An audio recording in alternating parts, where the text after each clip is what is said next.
अस्सलामुअलैकुम। Faisalabad people's colony Satiana road से मुखातिब रिपोर्ट। रिटायर्ड सरकारी ऑफिसर सुबह सुबह Faysal bank branch people's colony Satiana road Faisalabad ATM से कैश निकलवाने के लिए गया।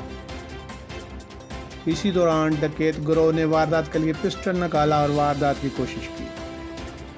सरकारी ऑफिसर रिटायर्ड ने जिंदगी का रिस्क लेते हुए बहादुरी का मुजाहरा किया और एक डाकू को पकड़ लिया।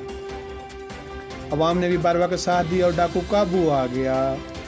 डाकू वारदात करने में कामयाब हो जाता तो शहरी कैश से महरूम हो जाता।